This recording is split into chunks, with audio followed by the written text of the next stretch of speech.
It's on. All right. So I'm Beth Rosson, and I'm a professor and Associate Dean for Education in the College of Information Sciences and Technology. And I'm a psychologist by training many years ago. And so my interest in the kinds of ideas that Marcia was talking about, my connection to it, is through the, sort of the general lens of active learning and designing to promote active learning. Okay, so where she would talk about how do you get people to do something more integrative versus something more additive, my interest would be, can you build affordances into learning environments that would do that, right? Sometimes you could do it with scaffolds, right, instructions and so on, but sometimes you can try to promote integrative thinking by tools, okay? And let me just give you an example that goes way back, because to the extent I've studied learning, it has almost all been in the context of learning about computing, okay, because I've always been part of computer science communities. And so one of the techniques that we use to try to promote integrative learning by people learning computer science stuff is a concept of view matching, okay? So there's something that's sort of like, you could say, the model behind that you're trying to get people to grasp. And then there are views of it. That's where the representations, what kind of uses and representations. And the idea in this particular case is to try to come up with multiple views of the same thing that are synchronized and that change when the learner interacts with it.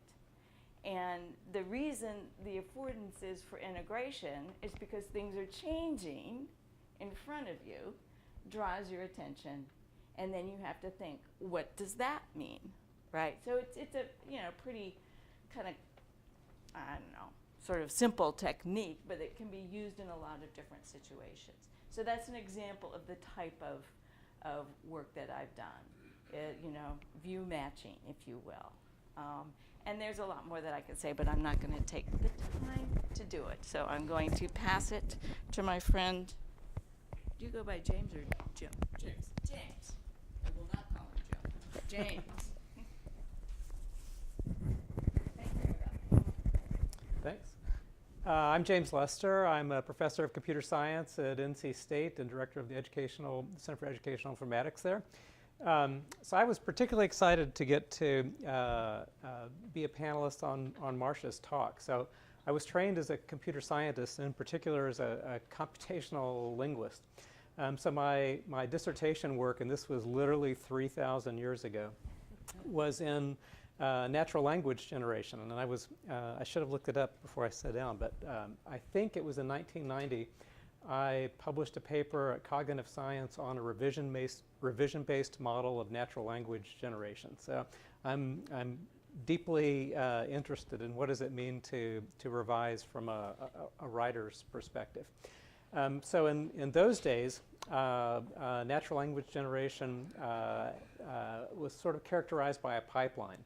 And this is a computer generating, right? This isn't a human generating. So a computer generated by doing content determination, rhetorical planning, sentential planning, all the way down to sort of the guts of the realization process. Things have really changed in computational linguistics. And actually, I just had a visitor last week who's working on natural language generation with very, very, very elaborate deep learning techniques that bear no resemblance to anything any of us ever did 20 years ago. But getting really interesting results. Anyway, I say all that as kind of background because for the last 20 or so years, I've been working in intelligent tutoring systems and doing a little bit of work on language, kind of on the dialogue side, but not so much at all. In fact, none on the writing side. So I'm personally particularly very interested in seeing how can contemporary comp-lean techniques, particularly on the discourse side, enable us to deeply understand what the student has composed but not just sort of the end artifact, but also the composition process, which I think is likely to be very revealing. And if we can understand that, then that should let us be able to very adaptively and very wisely, pun intended, be able to provide feedback and support that can really support the knowledge integration process.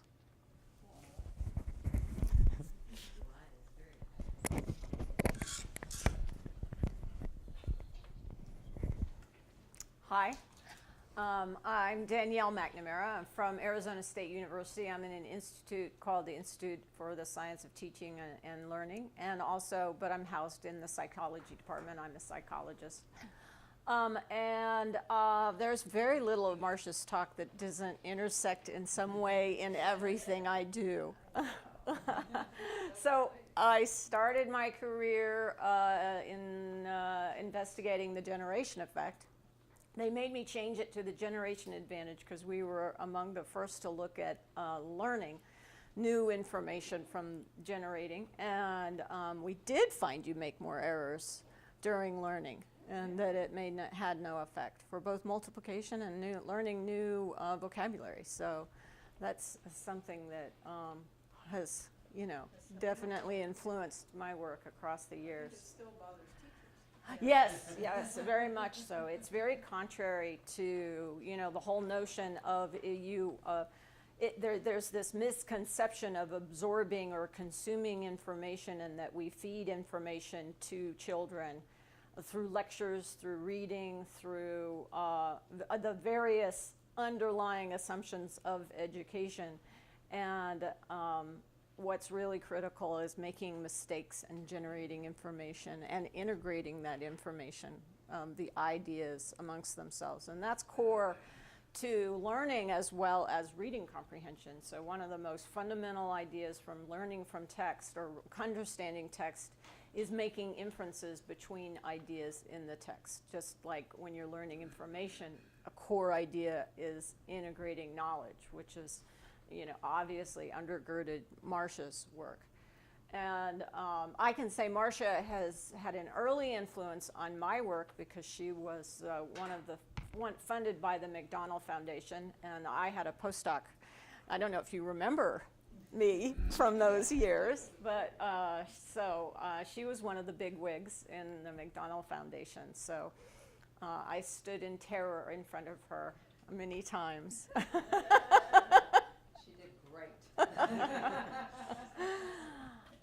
And then, so I moved on from the generation effect to really focus on comprehension, and eventually, worked on cohesion and knowledge, and then built iStart, which is the tutoring system that some of you heard about earlier that teaches comprehension strategies, and the focus is on teaching comprehension strategies so that people make inferences while they're learning. And they do the vehicle for that is through explanation, which helps people to focus on causal relationships. But the underlying idea is always integrating information across ideas and then also with your prior knowledge. And that has a dramatic influence, particularly on low knowledge learners. And then another point of intersection is that we've also built a tutoring system called the Writing Pal that helps students learn writing strategies, and we do a lot of research on writing revision and scoring revisions, trying to figure out how to give feedback to students so that they effectively revise, and it's just a really, really complex area of research. And so few people do research on revision because not only does it take time in the classroom for teachers, but it also takes time for researchers. And then the final area, I think it's the final one, but the other point of intersection is that we also do natural language processing. So we build algorithms that undergird these tutoring technologies, but we also build algorithms that we put online, and we also release the code. So for anybody to build their own NLP tools so that we can support researchers in their endeavors to understand natural language from various angles. So I think that pretty much covers it. Thank you. So since we now know who Marcia is, I will try to get the microphone down to Rick. And again, this is just for the camera.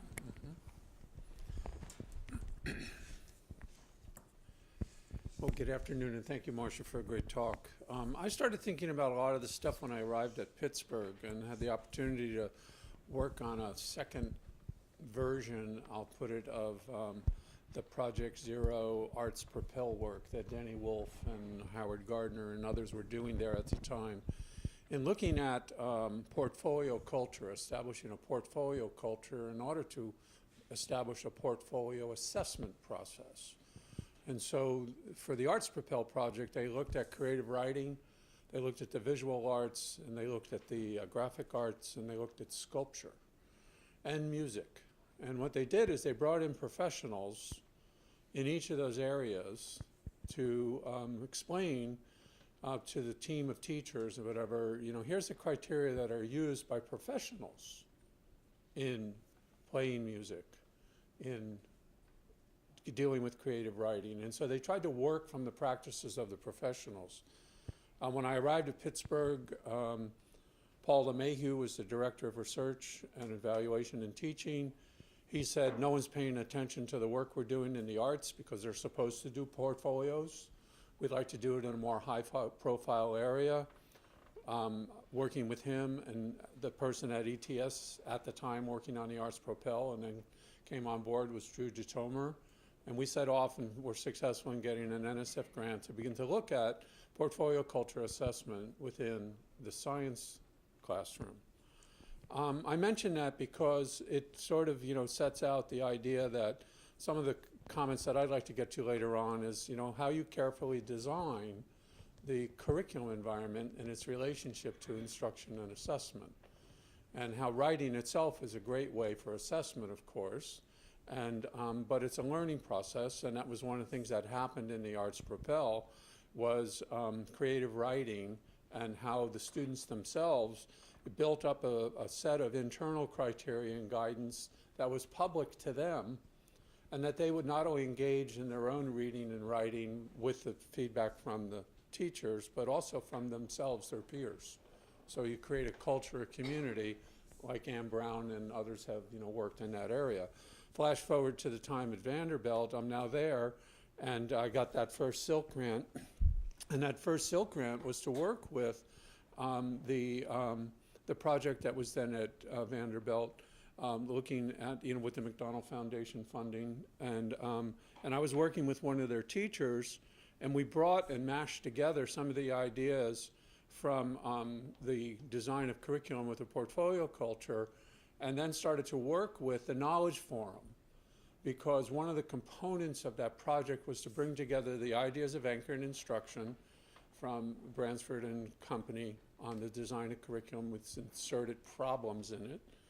Carl Bereiter and Anne-Marie Scardamelio looking at the Cecil project that then became known as the Knowledge Forum project. And then Ann Brown's work with Joe Campione in looking at the design of a community of practice in the terms of the classroom. And so that was my deep dive into using technology, was to begin to figure out how could some of the ideas in terms of the way we were progressing and thinking about the design of curriculum. And we ended up modifying the writing platform for the Knowledge Forum to begin to be an argumentation and explanation platform for science education with this kind of prompt. So that was really rewarding and gave a lot of insights about the dynamics of revision and about how I think it can be, and this is, I guess, my major point, Marcia, to get to think about, is rather, not offloading all of it, maybe initially to teach the students how to engage in it, but eventually what's the segue to the students owning the problem of revision with time.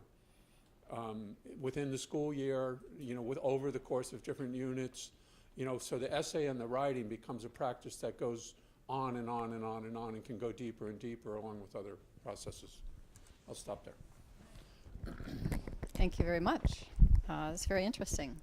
Well, I don't know how all of you sitting out there feel, but my head is spinning with all the amazing ideas that I'm hearing. So I'm having a little difficulty figuring out which question to ask first. I guess.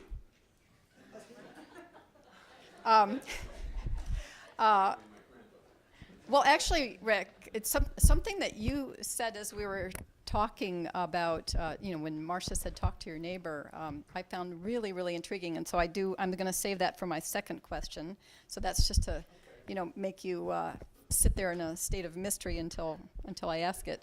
I guess because I'm very interested in dialogue, I found myself reflecting on a number of the talks today, earlier in the day, about self-talk and quality talk, and thinking about the slides that Marcia put up that showed the knowledge integration guidance. And that made me think about how much the guidance is, in a sense, engaging in a dialogue with the student over a particular artifact, that is what they've written. And that there's something very dialogue-like about the revision process. So I'd like to ask each of the panelists to say, do you think that we might be able to learn something about how to provide better guidance to students in what revision is if we relate it to something that they already know how to do, that they're learning in the classroom, that is to engage in discussion with each other? And maybe you will agree or maybe you will disagree. So I'll go start down at the far end with Mary Beth. Cycle through. I think I'm just going to hold it. Yeah, I think that that is something that needs to be part of any of these approaches, which is the working between students. And that was sort of part of what Marcia talked about, right? A lot of her examples, they were working in teams. That was always a pair, right? Right. And that's a natural, it's a very natural way to do it. And in a sense, the intelligent system is a third partner, right, in that. I think Art Gracer has talked about that a lot. And I think that's a nice way to think about it. But another way to think about it is, and this is, kind of getting into the semiotics of it, is that the system is a partner. Not so much in the guidance that it gives you, but in that, you're interacting with this system, and you the student, you're sort of inferring something, In fact, I think about those comments. Somebody said, oh, the computer just says the same thing, right? So there's a lot of work in HCI and so on with the computer as a social actor and all of that kind of stuff. And I'm not sure how that can play a role in this as kind of a third partner, because I think that the students working together is an excellent way just to try out their misunderstandings on each other, but they don't necessarily know what the other one doesn't know, right? So you need to somehow have, I think, somehow a third partner in there who could be the teacher or an intelligent system. But, that's sort of my assumption. Students submit their answer as a team, and then sometimes they're surprised. Right. Right. And that it often leads to more coalescence. of Yeah. ideas. Yeah. That's a very good point. Yeah. Here you go. Dialogue for you. It's dialogue. So my natural way of thinking about this question is actually as a dialogue between the system and the student.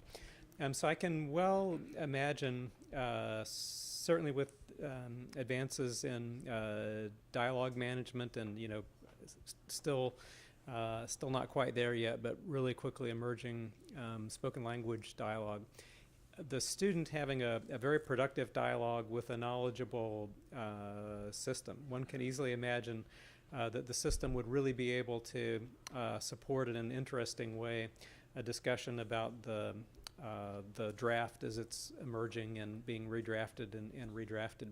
So that's my natural way of thinking about it. But actually over the last little bit over a year, my group has started a new project with Cindy Mello Silver, who some of you may know, So we're building a sort of CS-CLized version of game-based learning. So it's a multiplayer game looking at science problem solving in the context of collaboration.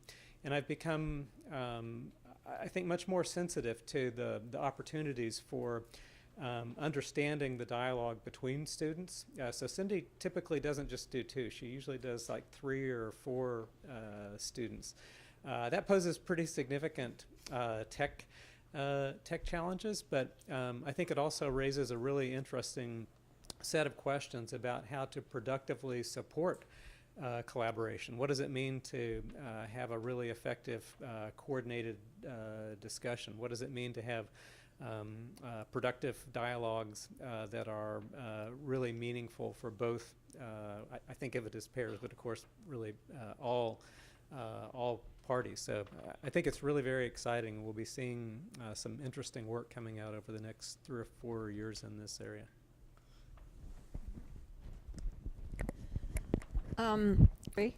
I agree with you. I'll take the devil's advocate point of view in terms of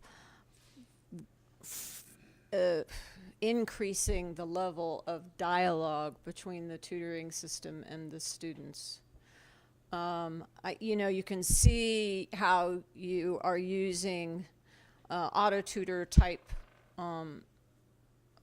approaches. You're using prompts and hints, and that's great. I mean, that's has been shown to be effective. And then the way I think about it from there is from 2 different sides. One is just the answer to the question, well, should we consider things like quality talk? And my clear answer would be yes. I think it would probably have a significant effect if this, on the student side, from their interactions with each other, they got more instruction and training on how to consider evidence, claims, warrants, and the quality of that process, so that their dialogue has rules, so to speak, that they can latch onto, like, have we done X, Y, and Z? And a tutoring system can say, hey, that may be part of the tutoring system of, have you considered what your evidence is? What's your warrant? What are your claims? And turning that back onto the students and to discuss those essential properties of understanding science. So that's one side of where, you can go. But another, I'm virtually certain I've said this before, but I'm not sure. But where I see a potential gap is an assumption that if you tell them to go back and read something, that they understand it. So particularly for those low knowledge readers. And so rather than turning it back into a discussion, go back to this fundamental assumption of whether or not they've actually understood these materials and text and diagrams that they've been presenting. And of course, I would say they should be taught how to self-explain and using comprehension strategies. So if they got, a little bit of comprehension strategy instruction and feedback, and then, gosh, if you added quality talk on top of it, I think that's a great idea. Then that could be potentially very powerful. Oh, it's already powerful, but more powerful. Well,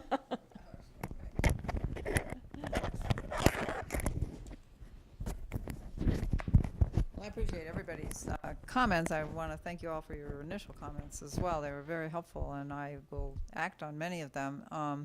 I think it's particularly, actually, I love the idea that you could use computational linguistics to actually model the process of revision, not just the outcomes. I mean, because we have all that information, but I haven't thought about how to use it. But I think that's a really important direction to think about as we have so much more powerful computing power.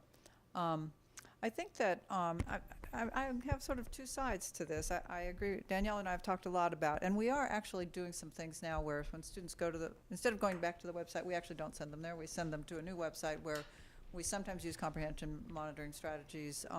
We don't automatically code anything, but we sometimes have them try to reframe what they've seen and that sort of thing. I think that's an interesting direction. I also, I'm reminded of Naomi Miyake's work with avatars, of how valuable it is for the machine to have roles that it talks to you with, and it creates a different forms of dialogue. So you might talk to this part of this avatar or that avatar in order to resolve what's going on, or the two of you might decide which one you want to invite to the conversation. I think that would be a really interesting direction for future work.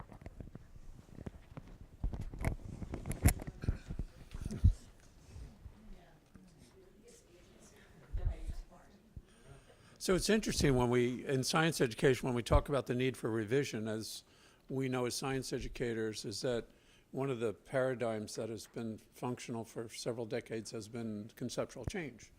And the idea that prior knowledge and the revisions that we often seek on the part of students. And so, how does that get used as a springboard? I'm wondering about the context and how to tee up the need for the essay. What's the role of the essay, and how does it have broader meaning? And I started to think about, again, going back to this sort of platform for knowledge form and argumentation, and and the model that we were using then was Douglas Walton's ideas around presumptive reasoning. And presumptive reasoning is the kind of reasoning that occurs when you don't have all the evidence, but you still need to come to a decision by the end of the day. And professionals are confronted with that all the time. Well, we don't have enough science yet, right? We hear that argument sometime from policymakers. We don't have enough science yet. Yeah, but we still got to make a decision. And what's the best science we have at the moment, or what's the best evidence? And so under those circumstances, I think that there are some ways in which we can begin to get kids to think about that. But the Schools for Thought project, which was the name of the program that brought together the Vanderbilt team with the Berkeley team, with the OISE team, took up a lot of these ideas. But I'm thinking about the framing of the problem, Marcia, so that, and I'll reflect on something that I always admired about the WISE project. One of the best units that I always loved about the WISE project was build a house in the desert. And that's the same issue that you have with the plants on the roof, in terms of there you're saying, think about how do you orient a house to capture the energy efficiency of the building. And here you're saying, okay, well, I see it as partly the same problem, is that what if we were to put vegetation on the top of the plant, of the house, and then problematize the choice of the vegetation. In other words, so you're sort of taking away a little bit by saying, okay, well, we already got the grass on there, but to deepen the process of their understanding of the need for photosynthesis, it's that there's elements that have to be there, and problematizing. I think it fits in with Robert Bork's thing about the difficulty of problematizing the scenario a little bit. What do we know about the area? What's the amount of rain? What's the right plant? What's the things that are going to have to happen? And that's going to deepen it. And then the other thing that I've learned from working with some people in the National Writing Project, and also with people who have taken up writing with children and sort of make it passionate for them, is how do you pick the right question? How do you pick the right driving question, the right goal or platform to motivate them to want to write essays that will make a difference? And here I'm thinking about letters to the editor. Here I'm thinking about letters to the community board. We have in our communities now an increasing number of LEED buildings, and students are going to school in them or working near them, and they have, what would be the recommendations they would make for revising buildings with LEED. I go to New York now, and I see all kinds of rooftops just covered with gardens for the chefs. And we in our community here, we have the rain gardens downtown. And more cities are thinking about, not only the way that the grass on the roof is performing a function perhaps for the energy, but it also has a function for capture of water, which is a huge issue in our communities. It has an issue about, getting the water into the groundwater rather than the runoff, so to prevent the flooding. So there's lots of different ways in which the problem can be, I think, rethought. But importantly, the most important thing I learned about writing with young children is they got to have an audience to write to. And it's not about writing to the teacher.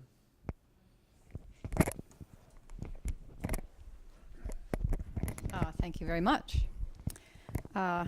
Okay, so I found those answers very, very provocative and interesting, and I'm pulling together my thoughts on something that really, well, a couple things that really struck me in the afternoon.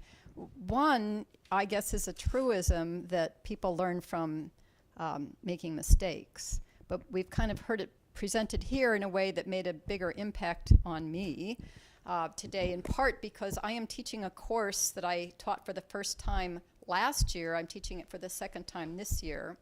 And I'm going to connect it with something that Rick said to me that I was also very struck by. He said something about, well, let's take stuff out of the curriculum and give teachers more time to deal with revision. And I think that could be more time to let students make mistakes. I found myself, I guess I'm in the 5th or 6th week of the semester, and reflecting on how last year, what I was trying to do was get through all the material. It's like I had put together all this material, and I was just more concerned about running to the next class, because it was every other day.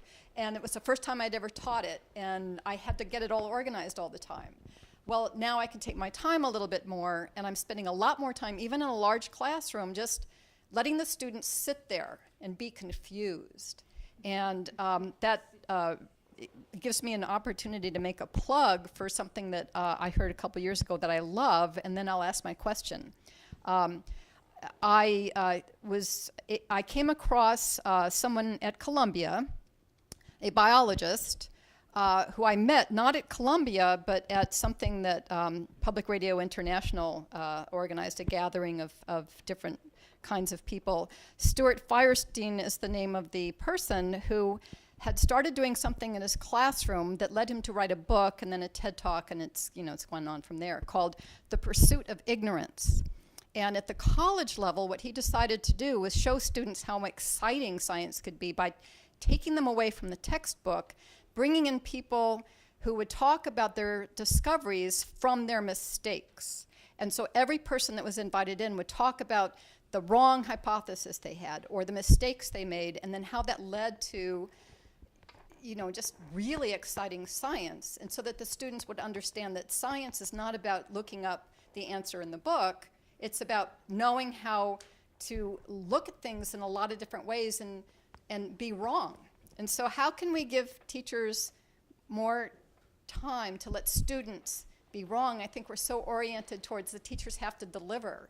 And our communities want the teachers to show, metrics and so on. So how can we both show students that revising, to use Marcia's wonderful reminder that revising, according to Murray, is re-seeing, that we need to let students have time to make stupid mistakes, but not have them think of them as stupid mistakes. So can we do that, and how would we do it, and how might technology help us? Well, this is a favorite topic for me, learning from mistakes. And probably because I make a lot of mistakes and I'm always trying to learn. But we actually have kind of implemented this as a pedagogy in the context of teaching, like I was saying before, computer science. So I haven't been studying science, I've been studying computer science. And we called it learning by debugging. Okay, and we built tools to support this, and the key thing was what went along with it, which was pedagogical examples. Okay, so these are examples, in this case, of code that have been built to illustrate important concepts about coding. Things like modularity or responsibility and so on. So you start by building a pedagogical example, and then you break it in an interesting way. Okay, so you insert bugs in it, and then you set the learner loose on it, right? And it, of course, it has to come with tools, right? A debugger is a primary tool in that case. So it has to come with tools and different representations, but the idea is either in pairs or alone, the learner investigates what is the problem. Why is the card game cheating, right? The card game is cheating. Why is it cheating? And then they have to dive in, and by diving in, they come to learn the structure of the code, which is what you're trying to teach them. So this is something that, you know, takes a lot of effort to build the right examples and have the right tools and so on, but it works. It works because it's motivating, it's fun, and, you know, you're sort of figuring out what the teacher did wrong in some sense. And this has been brought into teaching environments as well, right? And so whether it's tool-based or not, it's a reasonable teaching technique to come in as the expert and have a carefully crafted mistake, right? Right. It is, yes, exactly. Why do you think I was inspired by you? See, you inspired many people in many ways, right? That's the thing about, yeah, exactly, getting the expertise brought out in this kind of active way. And, you know, I mean, it's a classic example, but it's how to, you know, kind of front and center with your mistakes and make them learning opportunities. So, anyway. It was great fun. So I really like Marcia's idea of, and maybe it's Libby's, of having the annotation tool on the text itself. So it's easy to imagine a sort of teachable agent version of that, rather than having a sort of disembodied character. You could have a student who really is actively learning to revise. So you could see this would require a little NLP, but you could imagine the student giving directives, giving guidance to the agent, the teachable agent, and having the agent sometimes understand the directives and sometimes not implementing the guidance as maybe they should, you know, on purpose. And it would be a really interesting thing to see how well this approach, which isn't really, it's not modeling good writing, it's modeling learning to write, could produce some really interesting results. Like I can imagine this is not the most efficient way to learn. Again, sort of recursively looking at how inefficient revision is. But I can well imagine that it really might work over the long term. It really might have an interesting impact, because you know, there's also a sort of social component to teachable agents that could be drawn on as well.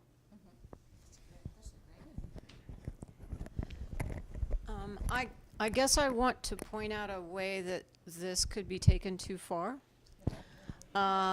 It relates to a personal experience. My son was on the not dyslexic side, but on the side of not being able to read in first grade and second grade. And he came home while I was in graduate school, and apparently he was supposed to be able to read, and I didn't know that because he couldn't read a word. And then I went to see the teacher with this exercise she had, and she was implementing invented spelling. So the test of invented spelling was that they draw a picture, and then there's a box below it, and they write a story. And her test of whether or not they could write was if they came up and could recount the story to her.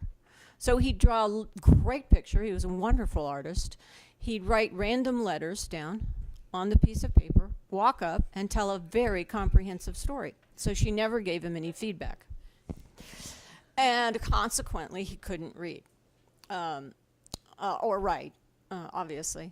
And so the moral of the story is that the reason we want them to make errors is just so that they're generating something. So a first step to learning information or learning a skill is to actually do it, to carry it out, to generate something, to generate information. And through that, you necessarily make errors, but those errors are not the heart of it. The heart of it, the key ingredient, is actually generating the information or the skill, enacting it, so that it in turn can guide how you give formative feedback.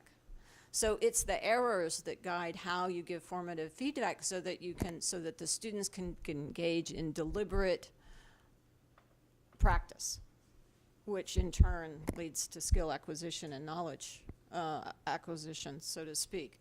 So I think a key thing to think about is that it's, and you're very in tune to this, what the errors they're making is what guides what they need to do, what module they need to be in, what kind of feedback that they need. But they can't make an error unless they actually do something. And so many students and teachers think that if you make an error, then it's that error becomes part of your knowledge. And that's the fundamental misunderstanding, I think. Let me build on that first, because I want to follow up on those good points. One of my concerns, Marcia, that you raised when you was talking about the sort of the KI versus the specific and the machine feedback is I'm concerned about removing the teacher from the feedback loop. And yet, I think that we're at a point in time, of course, where data analytics and the information that's coming in is helping us identify patterns, right? Pattern identification. And that reminds me of a project that I was an advisor on with Bill Penuel and Jim Minstrel.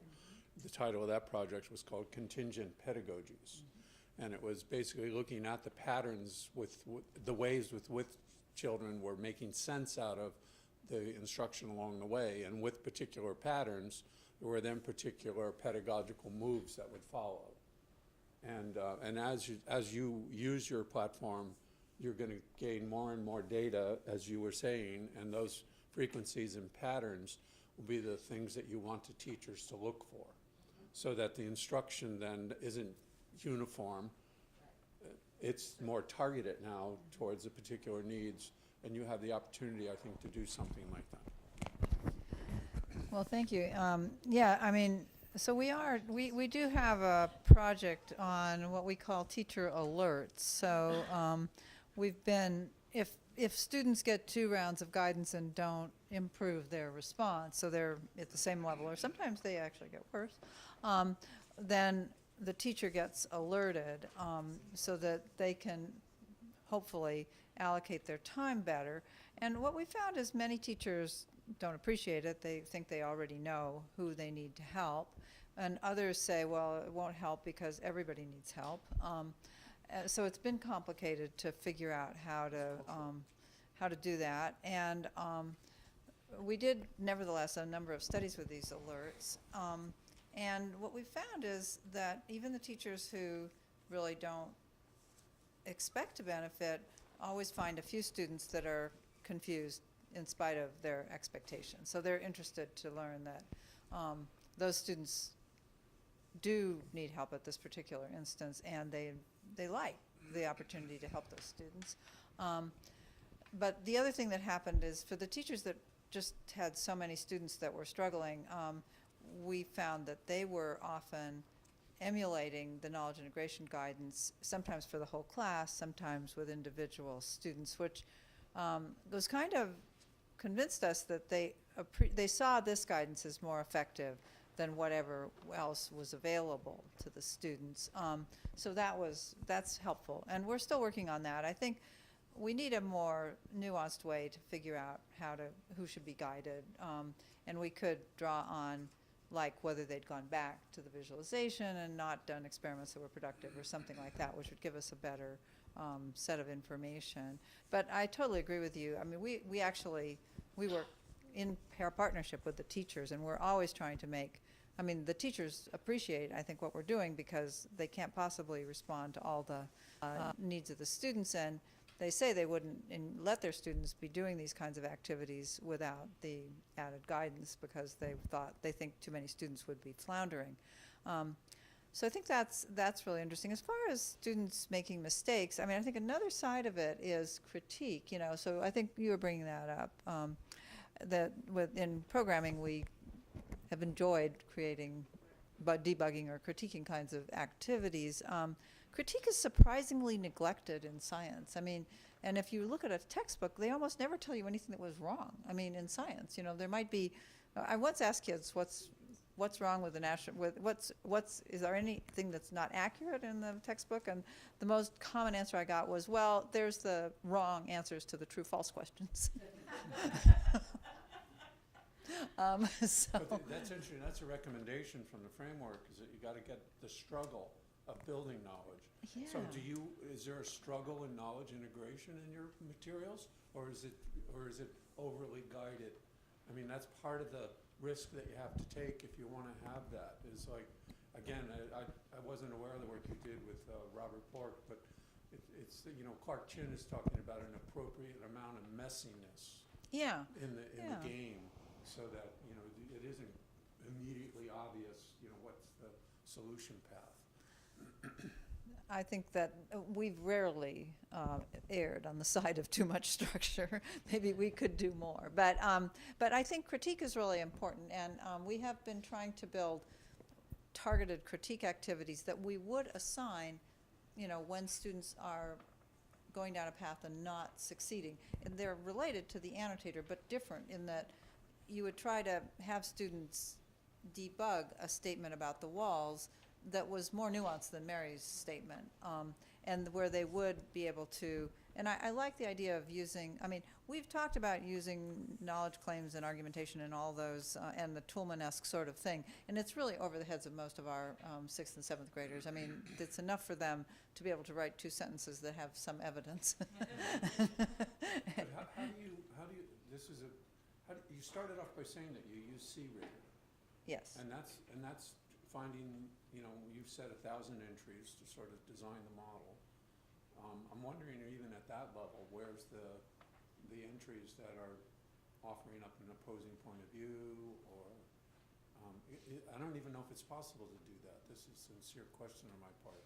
Is to say, when you're constructing a model with CRater, could you build in the chance or the failure, or is that another place, another time?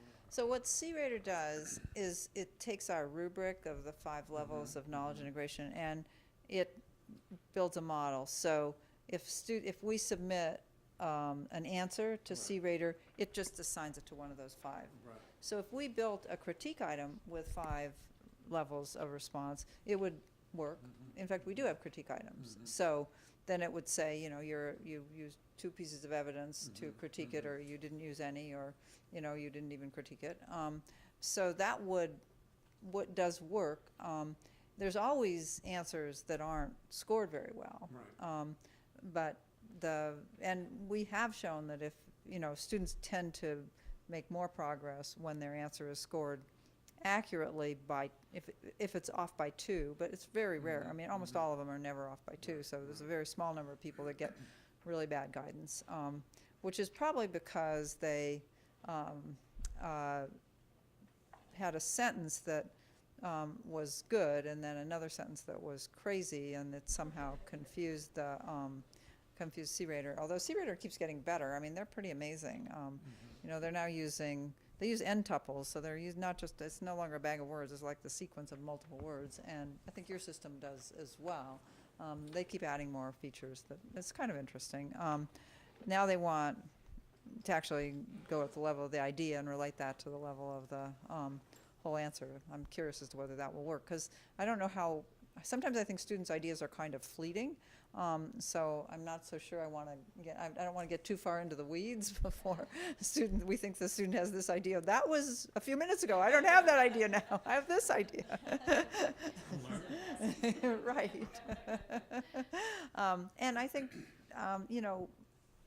students do learn from their mistakes very quickly. I mean, certain mistakes they quickly do. They don't hold on to some of those ideas they don't hold on to very well. So, if they see something that contradicts it, they'll jump on it right away. And others are very enduring. So, so I think it's a really interesting, I think the best thing to take from this is the more methods that you have, that you can triangulate from, the more successful you're going to be in guiding students. And just like, our natural language, our English language learners really do much better on my system. They learn much more from the My System, including they translate it into writing better essays. And I think it's because they're using language less precisely, and so we're not giving them as useful guidance as we can when they hook the arrows and objects together, and then they get much better guidance. So anyway, I've talked too long. Thank you. We're kind of at a transition point where the panel, I could present one more question to the panel. I have many I could ask, because when does one have such a wonderful group of people to, just to ask them to speak on the topics that interest you? We are going to adjourn soon for refreshments, but they haven't arrived yet.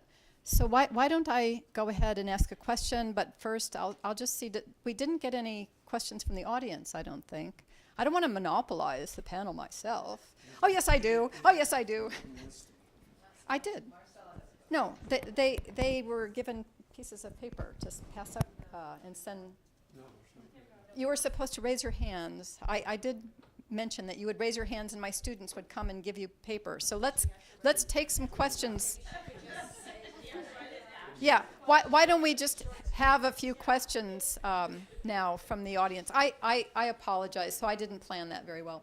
I thought I had said, raise your hand if you have a question, it'll be written down, you'd get a pad of paper. I apologize. Please, if you have a question, why don't you just raise, yes, Marcella. We haven't met in person, but finally I know that this is the person I've been trying to meet.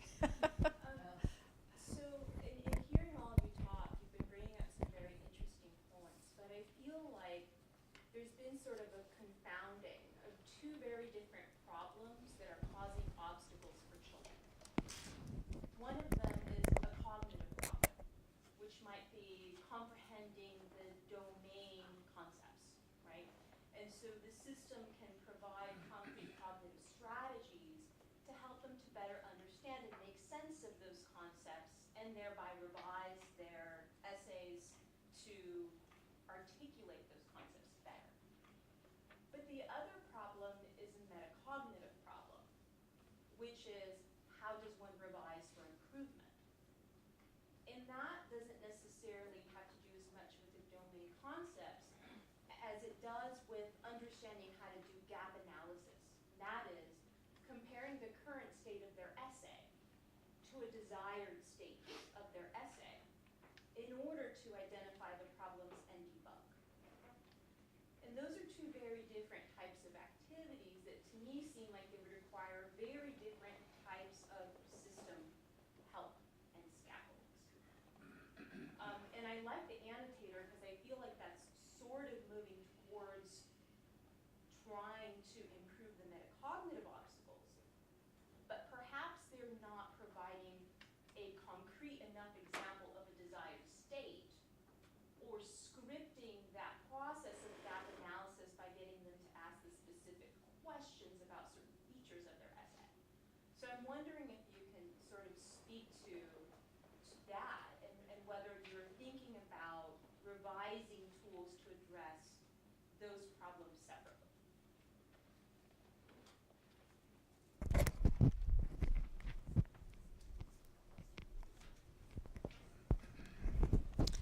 No. No, sorry. Yeah, because I'm not doing that kind of work. So that question I think was more directed at you, Marcia. But I can certainly talk about the challenges of cognitive and metacognitive. And I think that what we were talking about before, how you would help somebody learn from mistakes, gets at that, right? So taking, a buggy answer and working through it with commentary, which is what Marcia taught us about getting experts to kind of comment about the process that they go through, right? That's one way to approach the metacognitive aspects, because you're kind of saying, well, I see this and I need that. Now, that's not technology based, right? And so, the kinds of techniques we've tried to use is to show, for example, a correct solution, your solution, and then, try to draw some lines between one and the other, which again sort of requires you to think, in what way is my solution not the correct solution, right? And, try to in a sense, line things up that way. But the instruction that you're getting on the metacognitive process is entirely generated on your part. It's implicit. But anyway. I was actually pondering I was pondering the second half of your question myself. So I'm wondering, to take Phil Winnie's COPES model of self-regulated learning. So I think he would sort of split things, probably more fine-grained than I'm about to, but he would split things into planning on the one hand, enactment, but then kind of spinning back around into reflection. And I kind of think that the reflection point is really the most critical. I don't exactly know what would be the best way to support it, but it seems that that's kind of the nexus between the domain side of things and this much more metacognitive side, where the kids are really trying to come to grips with what does it mean to have an improved essay. I also think there are issues of like calibration. Some people are really going to be off. And also questions of the feeling of knowing side of things. So I would imagine there would be really big differences between low performers and high performers there. But I think the other panelists will have much more interesting things to say about this than I will.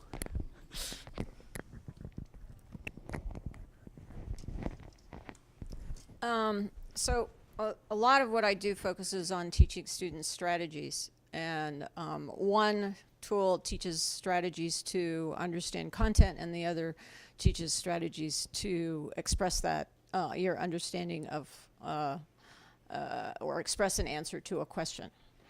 But these are tools that are geared toward 7th, 8th grade at least, and really to high school and college students. Whereas here we're talking about what is a short answer essay, for which there are some rhetorical demands. But I think the main focus is on learning and expressing your understanding of this concept and working through your understanding of the concept.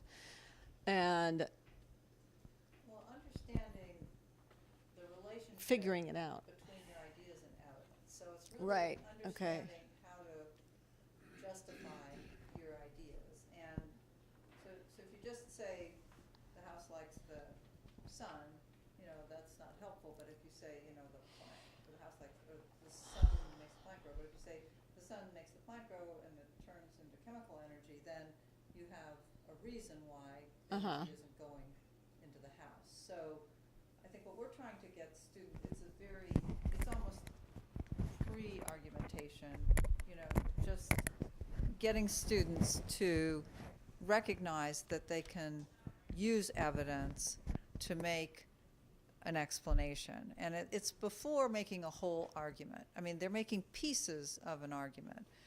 But I do think, in apropos to Marcella's question, I think we have tried hard to have students think about criteria for their responses, and it is a very hard thing for them to think about. I mean, they really struggle.